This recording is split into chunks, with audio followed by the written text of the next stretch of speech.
El Seminario Permanente para el Desarrollo Sustentable es llevado a ti por la Cámara Nacional de Comercio Tijuana y el Centro de Innovación y Gestión Ambiental. Gracias por estar una vez más con nosotros en este Seminario Permanente para el Desarrollo Sustentable.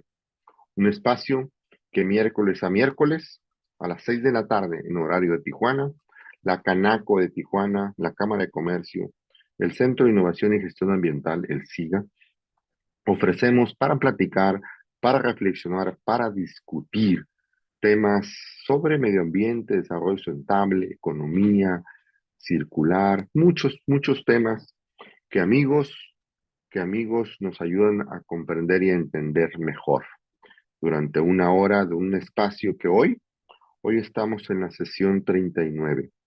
39 horas que ustedes podrán recordar, repetir, reflexionar, tomar nota. Se quedan ahí grabadas en el YouTube, en el Spotify, en el Zoom, en el Facebook. Aquí, desde la frontera, México-Estados Unidos, esta frontera intensa, la frontera de mayor cruce en el mundo, la frontera Baja California-California. Una sola mancha urbana desde Los Ángeles, San Diego y Tijuana.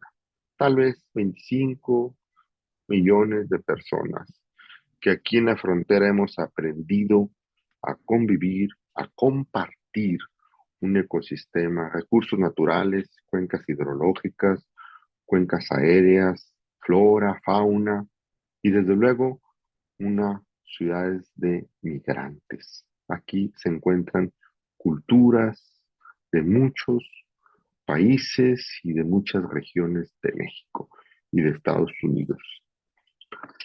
Y bueno, cambio climático, acción climática, el cambio climático a propósito de que se realiza en estos días, hace unos días se inició y termina la semana que entra, la COP28 en Dubái. Desde allá tenemos amigos de los cuales recibimos noticias, estos claroscuros de los grandes retos a los que se enfrenta el mundo, la humanidad, con avances, con retrocesos, con tal vez tan gigantescos los retos de siempre éxitos parciales o a veces frustrantes. También el papel de los gobiernos, el papel del gobierno de México, de todo el país, con sus claroscuros, seguro, el proyecto Sonora con sus, no sé, 5 o 6 gigawatts de paneles solares, pero también con las actualizaciones de las refinerías o nuevas refinerías o movilidad eléctrica o el uso de combustibles. México, según como otros, seguro también tiene muchas tareas. En nuestro vecindario, vecinos de California, un estado casi país, con estándares y compromisos ambientales superiores a los que tiene Estados Unidos y un ejemplo para muchos, en muchos temas. Seguro ejemplos, unos para seguir y otros para no seguir. Para todo nos puede servir este vecindario con California. Vamos a hablar de los retos de estos, pues, el cambio climático, qué hacer ante los fenómenos meteorológicos extremos, se dice ahora, cada vez más frecuentes. Un problema que seguro es global, pero tiene también un componente de qué hacemos en la escala local. Se dice en la jerga diplomática, en la jerga internacional, los gobiernos subnacionales. ¿Qué hacemos en la escala de las ciudades? Algunas veces de las grandes ciudades, o de los gobiernos estatales y o hasta municipales. Pero déjenme parar aquí y mejor invitar a Ulises España, nuestro invitado de hoy. Ulises es licenciado en Relaciones Internacionales por la UNAM, tiene una especialidad en Economía Ambiental y Ecológica por la UNAM, también por la Facultad de Economía. Es egresado, desde luego, en el programa de Estudios Avanzados en Desarrollo Sustentable y Medio Ambiente, LEED, del Colmex, del Colegio de México. Ha sido profesor en el área de Medio Ambiente y Desarrollo en la Facultad de Ciencias Políticas y Sociales y en la maestría, y tiene estudios de maestría en negociaciones y políticas públicas ambientales en la Escuela de Estudios Ambientales. En su trabajo como consultor por más de 6 años de experiencia, ha colaborado con más de 20 organizaciones internacionales y nacionales y equipos interdisciplinarios, entre los que destaca GIZ, GGG, el Programa de México-Dinamarca de Energía y Cambio Climático, el Euroclima, el PENUMA, UCAPAC, INEC, Semarnat, ONGs nacionales e internacionales. Además, durante 4 años fue auditor certificado en la evaluación de la planeación estratégica, implementación y mejora continua de procesos para 2 normas ambientales, playas y ecoturismo. Sus principales intereses y experiencia laboral están relacionados con el cambio climático y el crecimiento ecológico, trabajando particularmente en el desarrollo de capacidades, facilitación del diálogo, políticas públicas y gobernanza ambiental internacional. Ulises, gracias por estar aquí en el Seminario Permanente para el Desarrollo Sustentable. El micrófono es tuyo. Adelante, por favor. Muchas gracias, José Carmelo. Muchas gracias por la invitación de participar en este seminario. Como bien mencionabas, a mí me invitaron con la intención de platicar justo del papel de los actores subnacionales en el combate al cambio climático, y en ese sentido también mencionabas un poco esta lógica de la visión internacional y cómo esta visión internacional se va bajando a nivel nacional y nivel subnacional, y esta será un poco la lógica de la plática que les vengo a dar hoy. Entonces, en este sentido, si me pueden ayudar con la siguiente, pondría un poco en contexto el tema de cambio climático y en particular la emergencia climática a la que nos enfrentamos. En ese sentido, entendemos que el cambio climático es consecuencia directa de la emisión de gases de efecto invernadero que sucede en términos muy generales a partir de la combustión de combustibles fósiles. Entonces, en este sentido, la emisión de gases de efecto invernadero provoca el efecto invernadero que provoca el calentamiento global. Entonces, teniendo esto como marco general, hablamos que el calentamiento de la Tierra, pues cada vez empieza a sufrir más en la Tierra, y en este sentido, en este punto que nos encontramos, ya se registra que por lo menos la temperatura mundial ya ha incrementado en un 1.1%, y este incremento tiene efectos muy relevantes en los ecosistemas, en los estados, en cómo se comportan los fenómenos meteorológicos y demás. Entonces, un poco para tener en cuenta que este es un tema que ya estamos sufriendo, no es algo que vamos a sufrir en los próximos años, que si bien en el inicio de la Convención Marco de Naciones Unidas se hablaba de que esto era algo que íbamos a sufrir en el futuro y las próximas generaciones, ya es una emergencia porque ya la estamos sufriendo.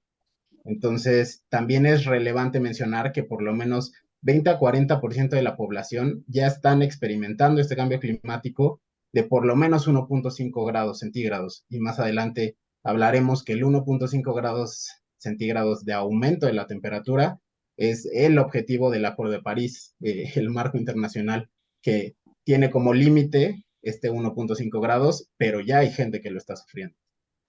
Por otro lado, mencionando que las trayectorias basadas en las contribuciones nacionalmente determinadas, que las contribuciones nacionalmente determinadas son los instrumentos que los países desarrollan para definir cuál es su ruta de mitigación y cómo van a adaptarse al cambio climático, nos llevaría a que estas trayectorias, si todos los países cumplen con lo que dicen que van a hacer, vamos a tener un calentamiento global de 2.7 grados centígrados, cuando el objetivo ideal es 1.5 o por lo menos 2. Entonces, estamos pasándonos de cuál es el objetivo general que la comunidad internacional ha definido. ¿Perdón? Ok.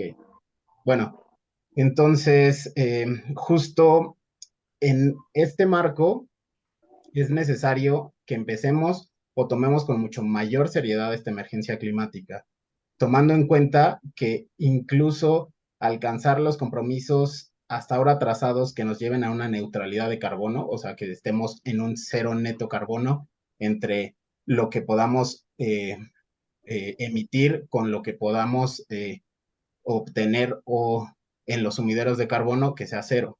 Entonces ni siquiera llegaríamos a este objetivo del 1.5. por lo que necesitamos que la ambición de todos los países para llegar al escenario de 2 grados se triplique a lo que tenemos actualmente, y si queremos llegar a este objetivo del 1.5, se tiene que quintuplicar. Entonces esto significa que estamos todavía muy lejos de realmente enfrentar esta emergencia climática. Siguiente, por favor. Y bueno, esta emergencia climática, ¿cómo nos va a afectar? Seguramente muchos ya han escuchado cómo el calentamiento global va a incrementar la intensidad de las precipitaciones, inundaciones, va a haber más zonas áridas, va a haber mucho más sequías. Entonces, por ejemplo, está este estudio de Climate Central, donde para 2050 existe un riesgo de que Tabasco, Campeche, Yucatán, Quintana Roo, Veracruz, Chiapas, Nayarit, Sonora, Baja California Sur y Baja California queden debajo del agua ciertas zonas. Obviamente este es el extremo del calentamiento global, pero pues, implica un riesgo bastante relevante, por lo que necesitamos, como se decía, aumentar la ambición de nuestras acciones. Siguiente, por favor. Entonces, tomando en cuenta estos efectos negativos del cambio climático que ya estamos sufriendo, la comunidad internacional se ha reunido en diferentes foros para definir cuáles serían las rutas para lograr estos objetivos. Ya lo mencionaba un poco. Entonces, reconocemos Acuerdo de París en el marco de la Convención Marco de Naciones Unidas como el instrumento más relevante actualmente para combatir el cambio climático. Acuerdo de Escazú, que hace referencia a transparencia y participación de la sociedad en la toma de decisiones, y la Agenda 2030 y los Objetivos de Desarrollo Sostenible, que es una visión mucho más completa con este enfoque de desarrollo sostenible que involucre el componente económico, el ambiental y el social. Pero me enfocaré en este caso en el Acuerdo de París específicamente, porque el tema es cambio climático, y en ese sentido, recordando lo que dije hace unos minutos, de que el objetivo general del Acuerdo de París es 1.5 grados. Entonces, necesitamos que todos los países y los actores subnacionales construyan metas de mitigación y las busquen de manera mucho más ambiciosa, reiterando lo que mencioné hace unos minutos, que al final estamos muy lejos todavía de mantenernos en lo que sería el objetivo ideal de 1.5 grados. Y nos vamos a la siguiente, donde, bueno, esto es lo que mencionaba respecto al objetivo general del Acuerdo de París, que es el 1.5 grados, y mantenernos por lo menos en los 2 grados. Y si nos vamos a la siguiente, entonces ya podemos ver cuál es el gap de emisiones. Entonces, si ven en la parte superior de la tabla, actualmente estamos en la parte azul y bueno, no sé si alguien me puede ayudar con el cursor, donde dice la parte de Current Policies Scenario. Ese es donde nos encontramos nosotros, la parte azul. Si no hacemos nada en este momento, como estamos todos los países, llegaremos a ese nivel, que nos llevaría por lo menos a unos 2.8 grados centígrados. Luego en naranja está cuál sería el escenario si cumplimos todas las contribuciones nacionalmente determinadas, que son las incondicionales, que en realidad son las menos ambiciosas con las que cuentan las contribuciones nacionalmente determinadas. Luego nos bajamos al rojo, ese es si cumplimos con la versión condicional, y más adelante les explicaré un poco la diferencia en el caso de México, porque es incondicional y condicionada, pero básicamente es si hay flujo suficiente financiero y demás, muchos países se proponen hacer más ambiciosos, pero incluso en la gráfica se ve que esta versión ambiciosa no es suficiente para ni siquiera acercarnos a los 2 grados que son el mínimo que establece el Acuerdo de París, y mucho menos al 1.5 grados, que se puede ver un poco en el tamaño y en la diferencia de la gráfica y la situación en la que nos encontramos actualmente. Siguiente, por favor. Entonces, ahora hablando en particular de México, porque voy a dirigir la plática específicamente al trabajo que hacemos con actores subnacionales en la organización a la que represento, Polea. Primero un poco el contexto. Nosotros somos uno de los países más emisores, estamos alrededor del lugar 11-12, y la contribución en particular se puede enfocar al tema de autotransporte en primer lugar, generación de energía, ganadería y después residuos. Esos son los principales sectores emisores de nuestro país, de acuerdo a la Sexta Comunicación Nacional y el inventario de emisiones del país. Entonces, también un poco para identificar cuáles son las áreas de oportunidad que podríamos tener en ciertos sectores clave, que además podrían ser los más costo eficientes en nuestras acciones de mitigación. Siguiente, por favor.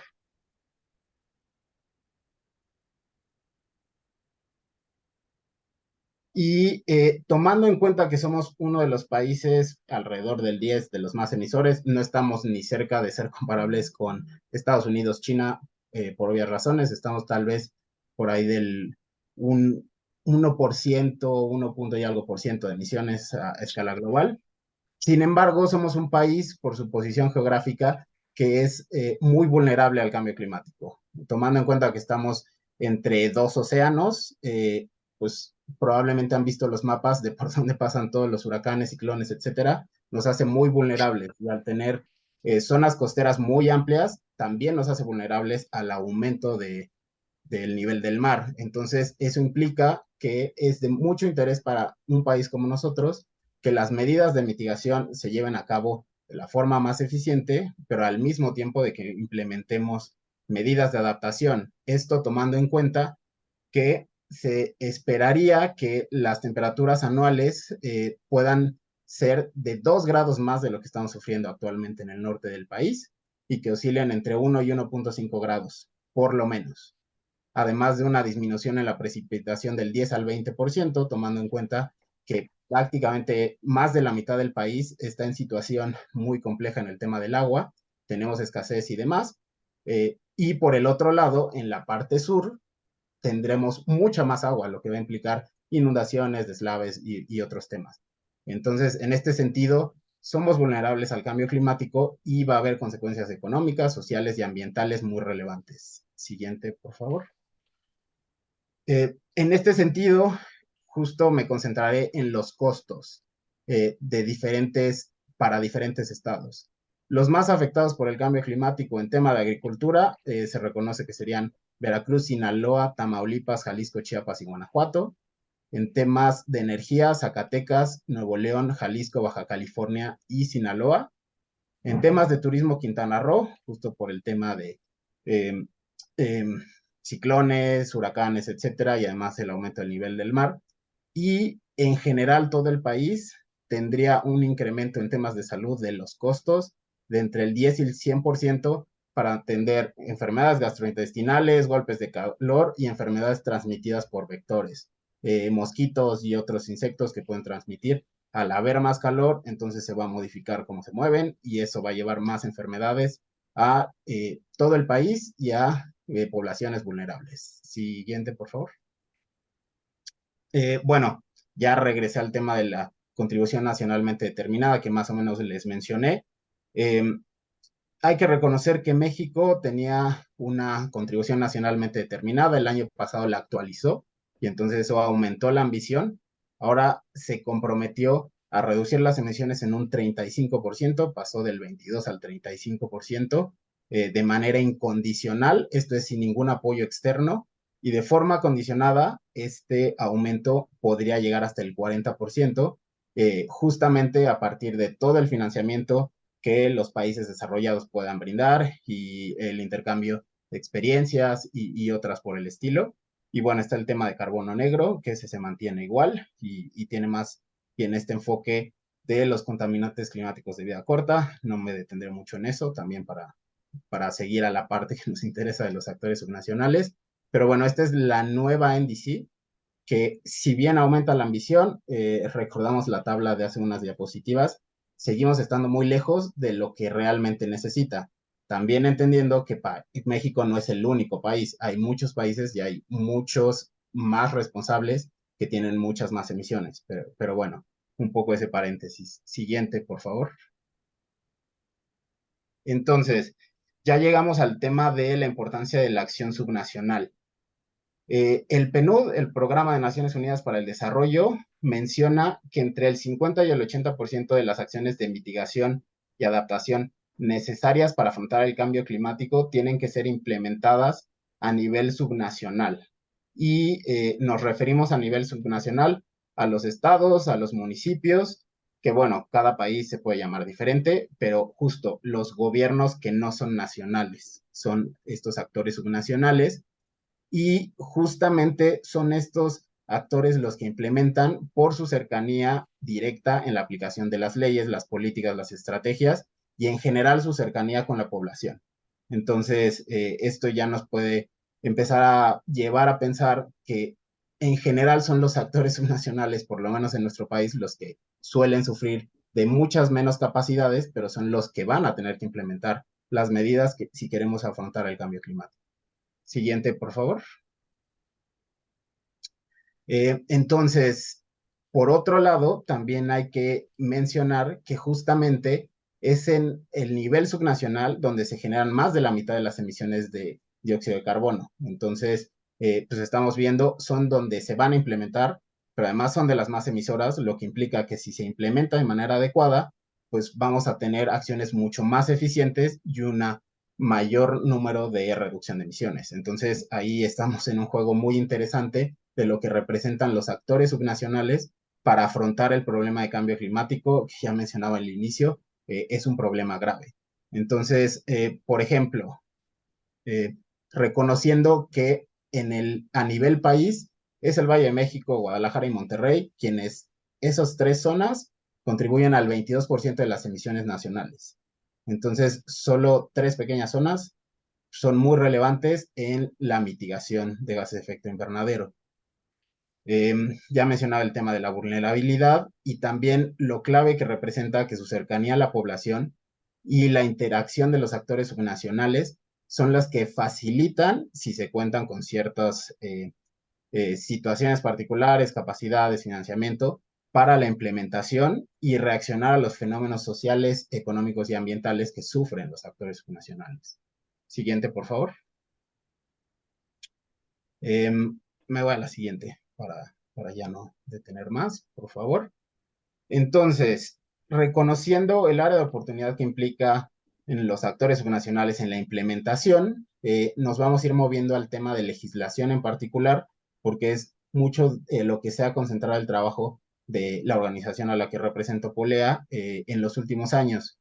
Y para entender cómo la legislación a nivel nacional puede ser una herramienta muy útil para atender el cambio climático, primero necesitamos recordar, reconocer que es la Ley General de Cambio Climático la que establece cuáles son las competencias particulares de las entidades federativas, los actores subnacionales, los municipios. Y entonces, si entendemos que le brinda ciertas atribuciones específicas, sabríamos o sabemos cuáles son las responsabilidades particulares de estos estados y cómo ellos podrían atender el problema del cambio climático. Igual les vamos a poder compartir la presentación, no me detendré tanto en estos puntos, creo que podemos seguir, porque al final retomaremos de estas atribuciones qué es o cuáles son las recomendaciones de nosotros como organización de los componentes básicos de la legislación.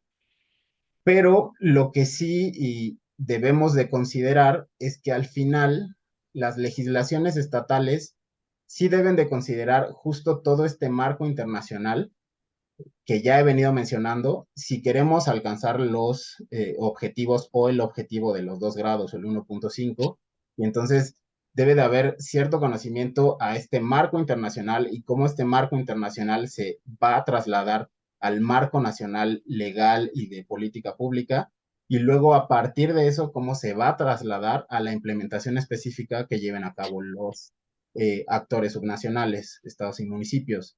Por tanto, es fundamental tener un marco legal robusto en materia de cambio climático que entienda y que aborde estos avances surgidos a nivel internacional, pero que además se tengan metas muy concretas y ambiciosas, reconociendo las capacidades particulares de los estados, porque además sabemos que no son las mismas capacidades en los diferentes estados y tampoco las mismas necesidades. Entonces, justo estas metas concretas, tomando en cuenta las necesidades, que se traduzcan a planes específicos, estrategias y programas, serían los que nos permitirían eventualmente la implementación de una política de cambio climático que sea sólida, que atienda las necesidades de sus poblaciones y que además sea efectiva en el combate del ámbito, bueno, en el combate al cambio climático a través de la mitigación y la adaptación. Siguiente, por favor. Y bueno, este es un poco retomando, justo el PNUMA ya reconoce cómo se puede mejorar el desempeño, que es un poco lo que ya venía diciendo. Entonces nos vamos a la siguiente. Y bueno, aquí voy a hacer el comercial de lo que hacemos, porque al final creo que es un poco valioso, obviamente estoy defendiendo lo que hacemos en la organización, pero es valioso cómo estamos visualizando que se construyen esta lógica de recomendaciones para desarrollar o actualizar legislaciones de cambio climático. Y la forma en que nos gusta trabajar es a través de procesos participativos de acopio de información, donde invitamos a través de diferentes herramientas que participen diferentes sectores y nos den su opinión, un poco en esta lógica de construir la legislación de abajo hacia arriba. La mayor gente posible que pueda participar nos permite conocer las necesidades del Estado, reconocer cuáles son los vacíos, para que así atendamos cómo se está implementando o cómo se puede implementar mejor la legislación y la política de cambio climático.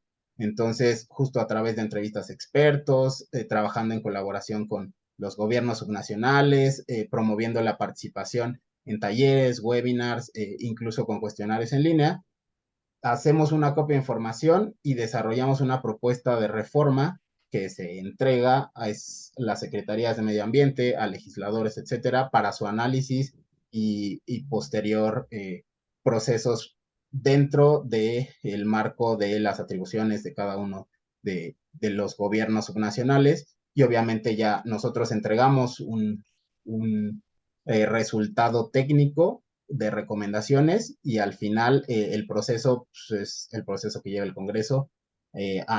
Hemos podido apoyar en la aprobación de algunas leyes de cambio climático, pero al final nosotros donde nos metemos en este acopio de información particular, entendiendo las necesidades particulares de cada uno de los estados y reconociendo la participación de los grupos más vulnerables, que además van a ser los que van a estar más afectados y que ya están siendo afectados por el cambio climático. Siguiente, por favor.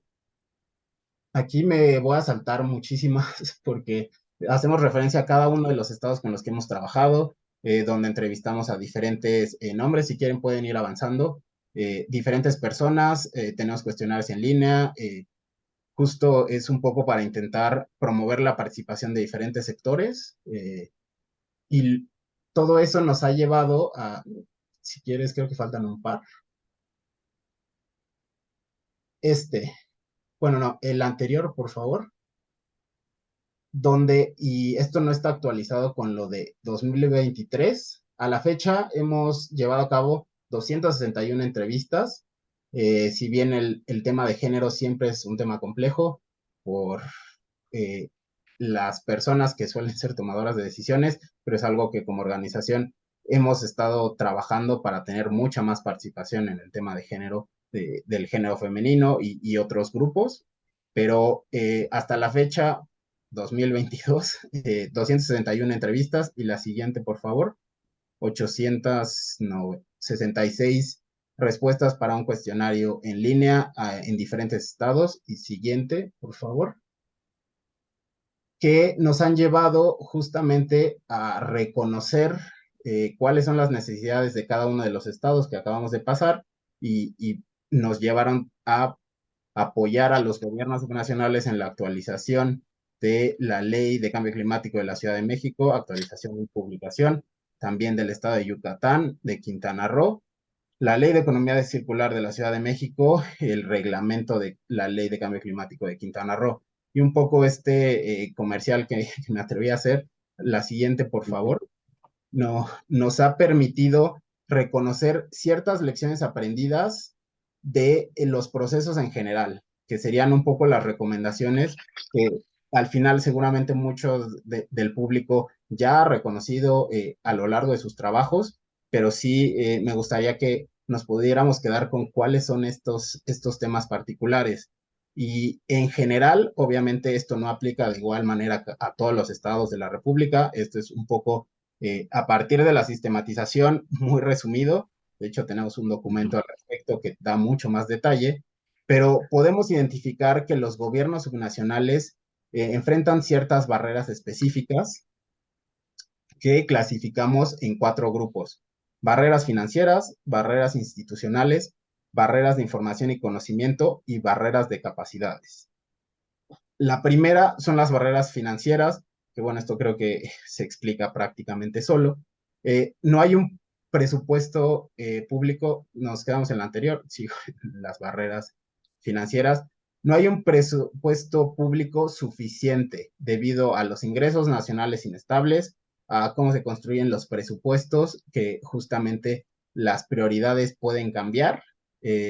Y además existe una subinversión del sector privado dirigida específicamente a enfrentar el cambio climático, ya sea mitigación y adaptación.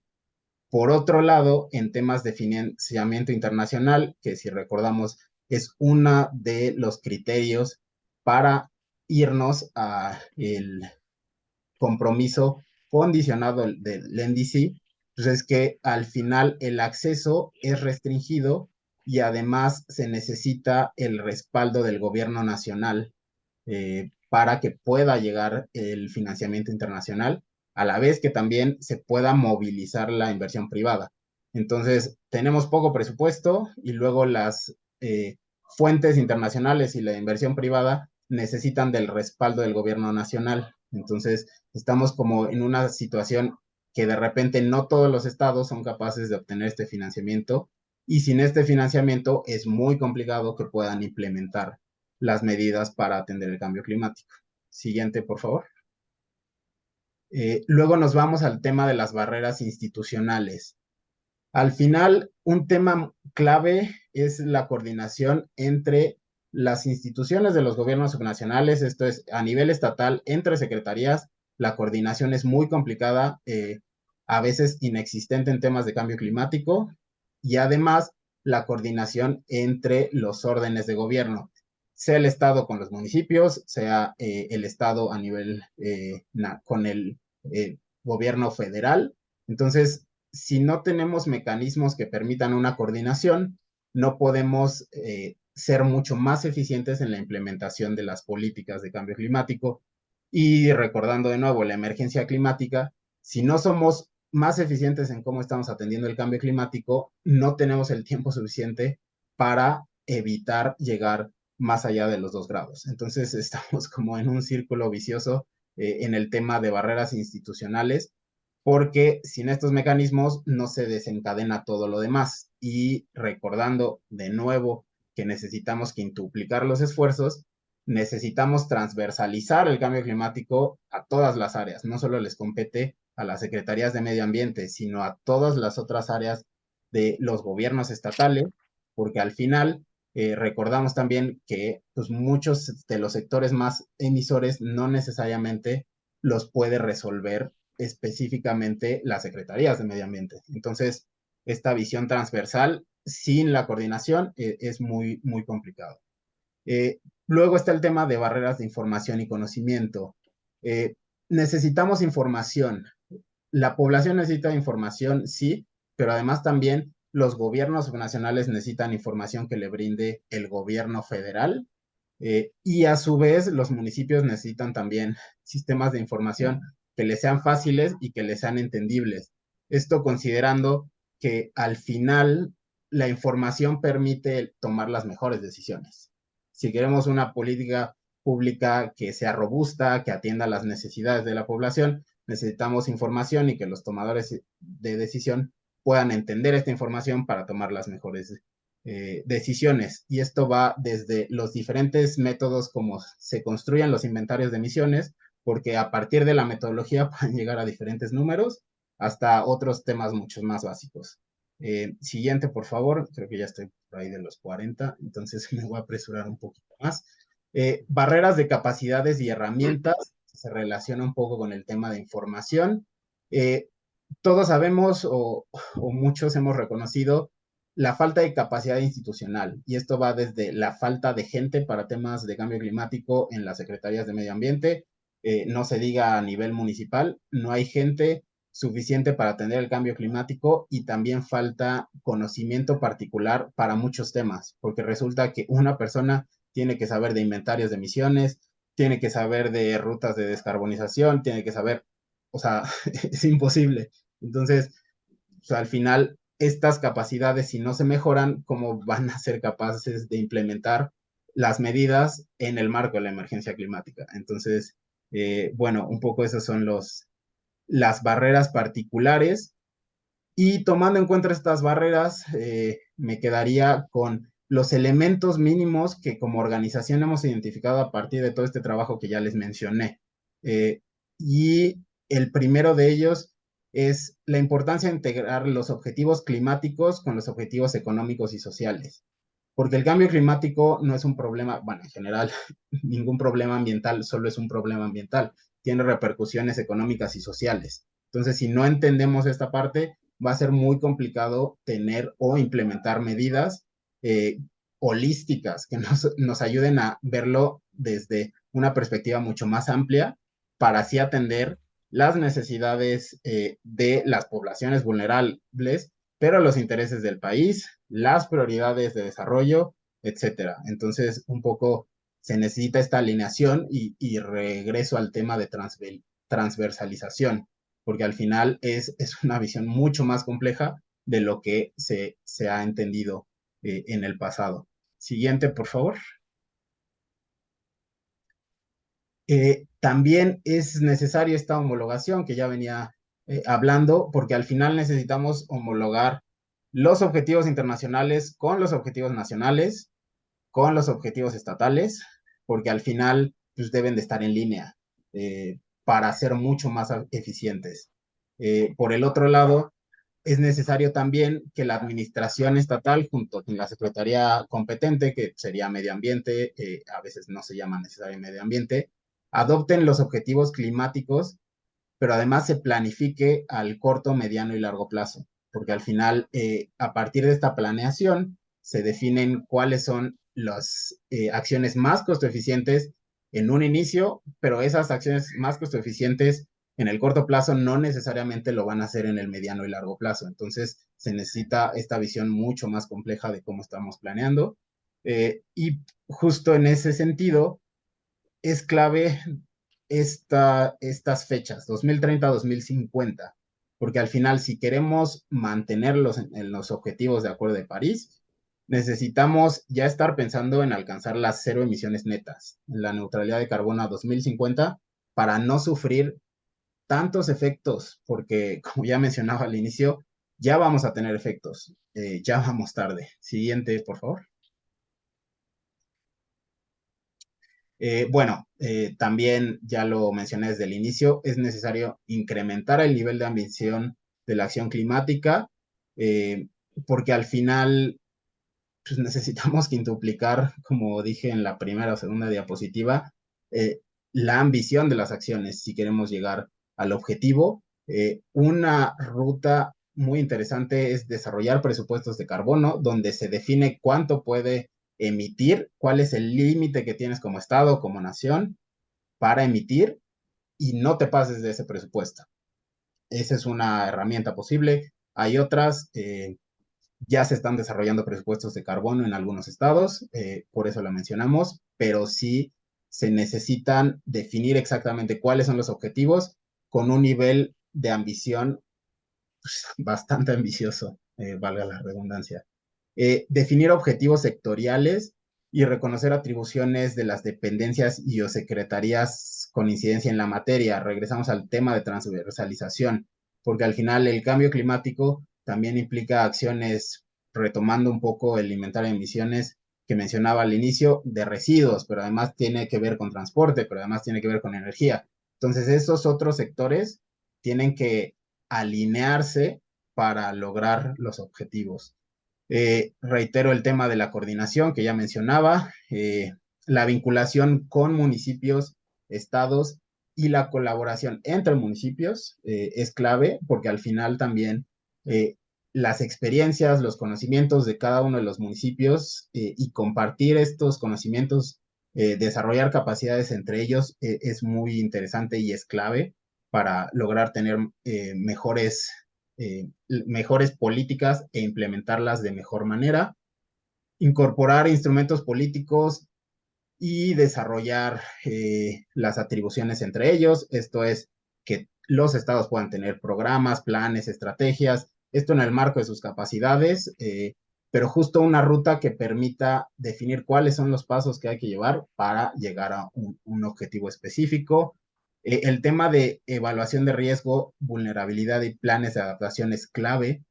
Reitero, somos un país vulnerable, pero además también tenemos un número importante de población en pobreza, que además van a ser los que más van a estar afectados por el cambio climático. Entonces, si no tenemos estas evaluaciones de riesgo y vulnerabilidad y no los ayudamos a adaptarse, van a ser los que más van a sufrir el cambio climático y que ya lo están sufriendo.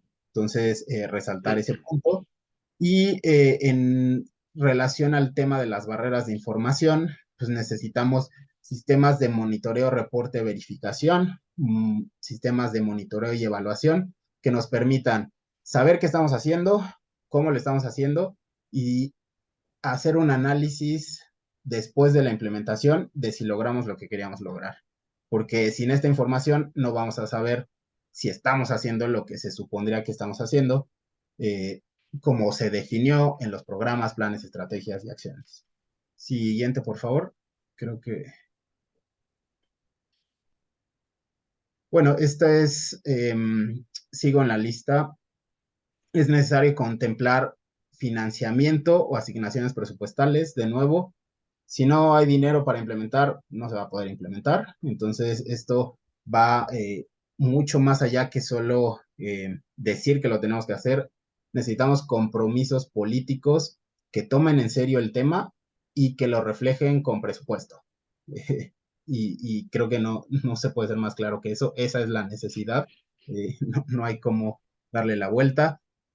La participación, comités consultivos independientes puede ser una opción. ¿Cómo logramos que sectores como la academia, sector privado, sociedad civil, se pueden ir involucrando en la toma de decisiones para, de nuevo, tener una política, estrategias, legislación mucho más robusta que se construya a través de diferentes visiones?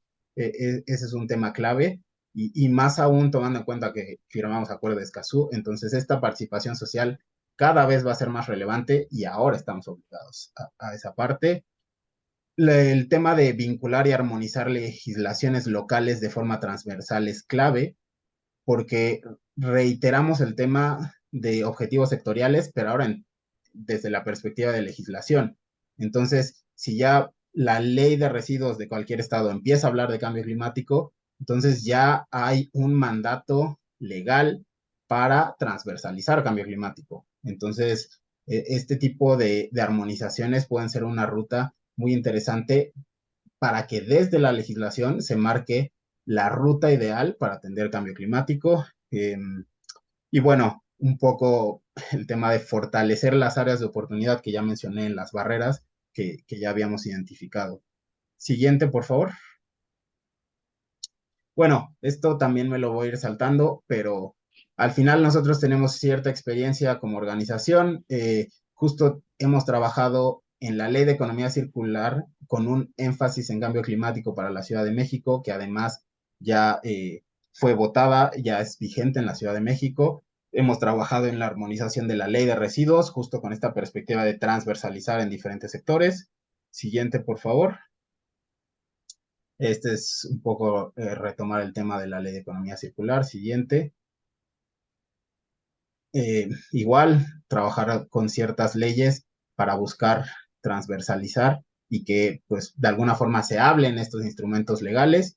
Y por el otro lado también están las legislaciones forestales, porque pues es justamente clave para alcanzar la neutralidad de carbono, como trabajamos para tener más sumideros. Los bosques son una fuente o unos sumideros posibles, hay otros, pero las legislaciones forestales y la armonización de cambio climático con legislación forestal puede ser una ruta muy interesante.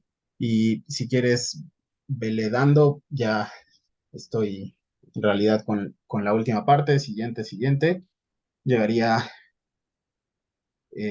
Y el último punto es que no basta tampoco con la legislación, también hay que llevar a trabajar en los reglamentos, porque en los reglamentos se define cómo vas a implementar.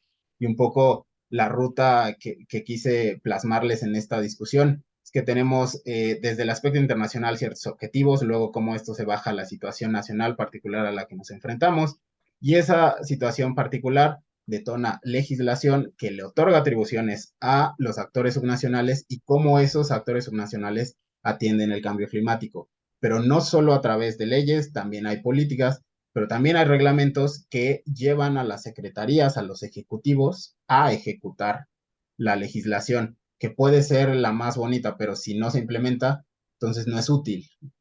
Justo creo ahí cada estado debería de ir midiendo qué es lo que se puede con las capacidades y con la necesidad de cambio climático. Y creo que la siguiente ya acabamos. Entonces, bueno, otro comercialillo por ahí. Eh, y justo, pues Pole ha podido colaborar con 11 de las 32 entidades federativas. Ya sí es el número actualizado. 462 entrevistas a expertas y expertos. Entonces, todo esto que les he venido presentando a nombre de la organización, pues no es solo algo que nosotros como organización estamos reconociendo, es algo que se ha venido estudiando a través de escuchar expertos en diferentes momentos, entrevistas, talleres, etcétera. Este cuestionario en línea que justo al momento tenemos 1,470 respuestas. Entonces, un poco para entender que al final el conocimiento lo hemos podido ir construyendo a través de la participación y mientras más se involucren los actores subnacionales en la toma de decisiones de política climática, pues vamos a poder atender mucho mejor la emergencia climática que les mencionaba al inicio. Y ahí acabo. Muchísimas gracias. Wow, Ulises, creo que nos estás dejando más enterados que al principio. Déjame, mientras Jessica Castañeda se prepara para que nos pase alguna de las preguntas que tiene ahí, déjame entretenerte con un poco de tiempo. El audio me está perjudicando ahí. ¿Ya está? Aquí estoy. A ver el audio. ¿Sí Está se oye? rebotando. Pero déjame decir que una de las cosas que se me ocurre ahora de reacción inmediata es que Polea podría ayudarnos a alfabetizar los gobiernos locales y los nuevos funcionarios en muchos de los cambios de gobierno que nos perjudican. Creo que todos los periodos de gobierno resultan demasiado cortos para estas actividades. Has pasado pues hasta rápida y abundantemente por todas las cosas que nos duele en la administración pública, en los gobiernos, porque el presupuesto, porque las capacidades, porque la transversalidad de estos temas, cambios climáticos podría ser el gran paraguas para ayudar a articular tantas y tantas políticas públicas en gobiernos estatales, subnacionales, municipales, etcétera, que están desarticuladas, fragmentadas y que no están alineadas. Sin duda, sí se requiere una voluntad política en el liderazgo, en el más alto liderazgo de cada escala de gobierno para que pueda suceder esto. Ni qué decir, ya no quisiera entrar con las metas nacionalmente determinadas, no condicionadas, o con el papel del metano, que ahora nos llegan las noticias de estas preocupaciones o de esta implementación para observatorio de metano desde la COP28, otras sobre justicia climática, o si estamos más cerca o más lejos de los acuerdos de París. Creo que necesitamos más sesiones de Polea para irnos despacito, pero quisiera en este momento que tu colega Liv, Jessica Castañeda, nos ayudara con algunas de las preguntas que tenemos en pantalla. Por favor, Jessica. Ulises, gracias. Ulises, te voy a intentar leer algunas de las preguntas que tenemos. Tenemos gente desde Puebla, desde Tepic, Nayarit, tenemos a Reynold Mateos desde la Universidad para el Bienestar Benito Juárez de Chiapas, Jimena Moreno de Ciudad de México, tenemos a Noemí Chávez desde Cuernavaca, Samuel Michel desde Tepic, Estado de México, por ahí está Jessy Aldeano también de Nayarit, Colima. Bueno, creo que tenemos ahí de bastantes partes del país, desde Ana María Fuentes, desde Puebla. Dice por ahí José de Jesús Barraza, en definitiva, a Jalisco le va a ir mal en agricultura y producción de energía. También comenta José de Jesús Barraza, las secretarías de Medio Ambiente estatales de Nayarit y de Jalisco tienen una dirección o jefatura de cambio climático. Se han comunicado con ustedes para ver la problemática del cambio climático y quisiera saber si han propuesto soluciones. Ulises, por ahí dice Saúl Guzmán, ¿nos puedes explicar, México está obligado a cumplir con las contribuciones determinadas o es voluntario su esfuerzo? Otra vez José de Jesús Barraza, el Estado de Jalisco ha implementado la verificación vehicular. ¿Este programa en qué porcentaje ayudaría a minimizar el cambio climático? Creo que por ahí ya comentaste el impacto del transporte. Yo creo que no deberíamos de cuestionar ese programa.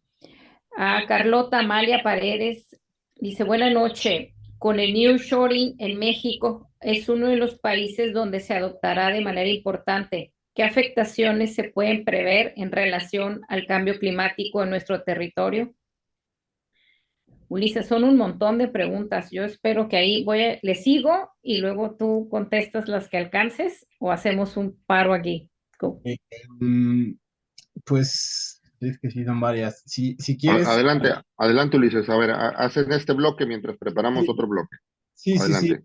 Perfecto. Entonces, empiezo por el tema de si las secretarías de Medio Ambiente de Nayarit y Jalisco. De hecho, hemos trabajado con la Secretaría de Jalisco para desarrollar una propuesta de actualización de la Ley de Cambio Climático y de la Ley Forestal y de sus correspondientes reglamentos. Entonces, lo que sí sé es que la Secretaría está trabajando justo en el análisis técnico. Al final, nosotros como organización desarrollamos la propuesta técnica, se la entregamos al gobierno y ellos además hacen su análisis. Entonces, en el caso de Jalisco, actualmente están haciendo ese análisis de las propuestas de los instrumentos que desarrollamos.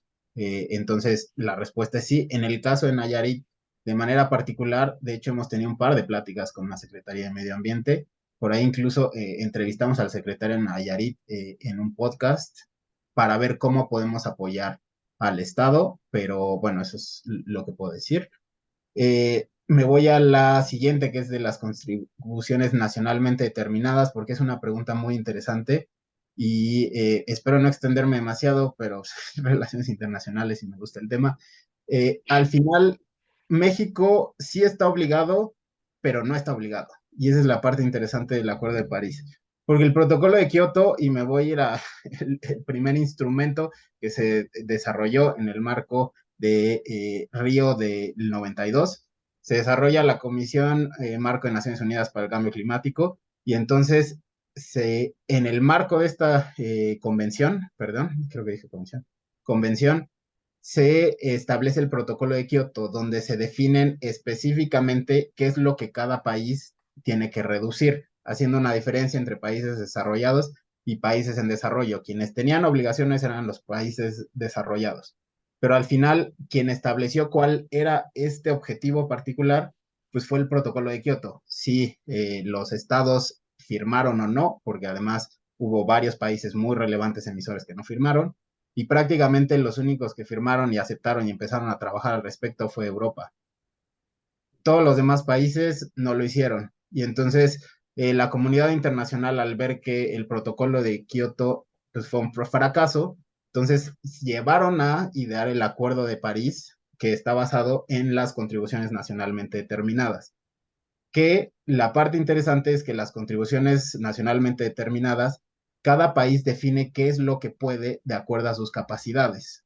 Entonces, cualquier país dice, pues yo voy a reducir este número específico, entonces entregan el instrumento y si tú firmas el Acuerdo de París, estoy obviamente sobresimplificando demasiado cómo funciona, pero prácticamente si tú firmas, entonces tú estás firmando que estás obligado a cumplir con esa contribución nacionalmente determinada que tú definiste. Entonces, la parte interesante que pues, es como una ruta reflejo de lo que no funcionó del protocolo de Kioto es que cada país dice cuánto.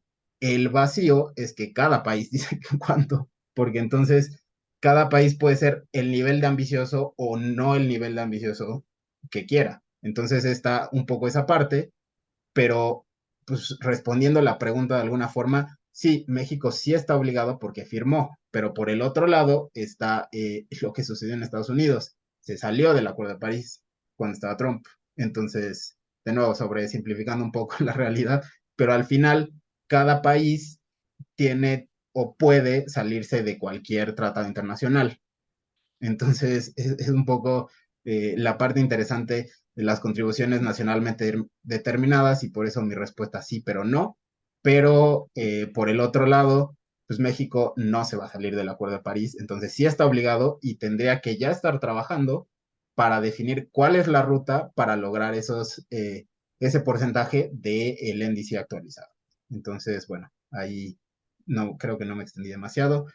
Me voy a la del tema de verificación vehicular, que justo hablan de porcentaje. Porcentaje no lo sé en particular, 100% sincero, no tengo ni idea cuál es el porcentaje que implica transporte, porque además hay que tomar en cuenta, hay transporte de carga, transporte privado, etcétera. Entonces, sí ayuda el programa, hay que ver qué tan costo eficiente en el tema particular de cambio climático, porque para cambio climático, el hoy no circula dependiendo de ciertas condiciones, tiene que atender los contaminantes climáticos de vida corta, que son los que tienen un potencial de calentamiento, pero dura muy poco. Ese potencial de calentamiento sí abona al efecto invernadero, pero al ser un tiempo muy pequeño, en realidad los efectos beneficiosos del programa Hoy no circula van mucho más a la salud que a cambio climático específicamente.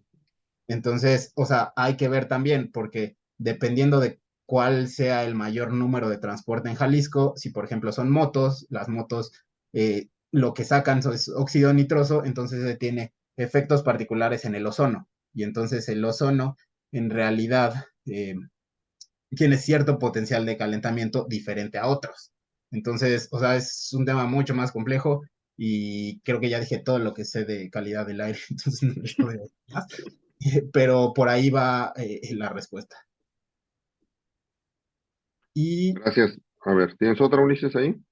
la siguiente era lo del nearshoring. Sí. Honestamente, tampoco lo sé en tema específico de cambio climático, porque pues justo el tema va mucho más en planeación urbana y qué áreas serían donde se estarían moviendo las industrias específicas atendiendo al mercado de Estados Unidos y entonces dependiendo de cuáles áreas sean, es cómo van a impactar cambio climático. Si talas un bosque para poner una industria o poner un Tesla o lo que sea, hablando de, no sé, lo que fue popular recientemente, el efecto de cambio climático pues va a ser clarísimo, porque entonces todo eso que ya eh, absorbió el bosque, porque además los bosques absorben el carbono, talas y ese carbono sale. Entonces, ese sería como el que se me ocurre luego, y por eso sería complicado que conteste directamente esta pregunta, porque depende de cómo y a dónde se muevan estas industrias, es cómo puede afectar cambio climático y más las otras afectaciones que pueda tener. Yo creo que efectivamente, Ulises, habría que distinguir entre los contaminantes criterio, que son parte de un programa que enfrenta cambio vehicular, aunque tenga alguna contribución seguro con cambio climático, pero habría que distinguir esas dos áreas, porque si las mezclamos, entonces pareciera que verificación vehicular o los contaminantes criterio aportan una fracción muy, muy pequeña a la cuestión de calentamiento global y parecería entonces son políticas diferentes, digamos, que sí se necesitan en algún momento articular, pero deben ser, realmente creo que el punto sí es, alfabetización, Ulises, porque hasta hace poco aquí en Baja California, en una glosa del informe del gobierno, a un cuestionamiento de los diputados en el Congreso, la dependencia ambiental no supo distinguir ni de qué estaban hablando de descarbonización. Y no es que los diputados sean muy avispados, pero bueno, falta mucha capacitación en la construcción de capacidades en los funcionarios que llegan a veces con perfiles profesionales totalmente ajenos al tema ambiental. Pero bueno, a ver si Jessica nos ayuda con otro bloque breve de preguntas porque estamos en tiempo. A ver, Jessica, por favor. Unas poquitas más. Dice por ahí, la problemática es multidimensional. Carlota Paredes. La moda de los autos eléctricos y de la inteligencia artificial tendrían consecuencias a favor o en contra del cambio climático. ¿Usted cree que la falta de apoyo económico o la economía en los diferentes países afecte de manera directa lo referente al cambio climático? Pregunta Edgar Medina. Por ahí habla sobre que si en la pandemia del COVID-19, que ocasionó el paro en su mayoría de líneas de aviación, barcos y de flujo de turismo alrededor del mundo, ¿cuántos grados bajó el calentamiento global con el 2018? Los impactos, piden por ahí tu presentación, te felicitan, te saludan desde Veracruz y habla sobre que la extracción ilegal de los recursos naturales y la tala clandestina en los bosques conlleva a un cambio climático. Adriana Castillo, por lo pronto te leo esos, Ulises. Ok, ok. Justo la que más me llamó la atención fue el tema de la pandemia, porque honestamente no he leído un análisis en particular. O sea, seguramente tuvo impactos positivos, pero yo no he leído al respecto y creo que sí es muy interesante buscar si alguien ya ha hecho ese análisis, porque al final pues, se detuvo la actividad económica por un tiempo relevante. Esa fue la que se me quedó más, pero mencionabas el tema de autos eléctricos e inteligencia artificial. Pregunta interesante, inteligencia artificial no tengo ni idea. Ese es un tema que no podría responder.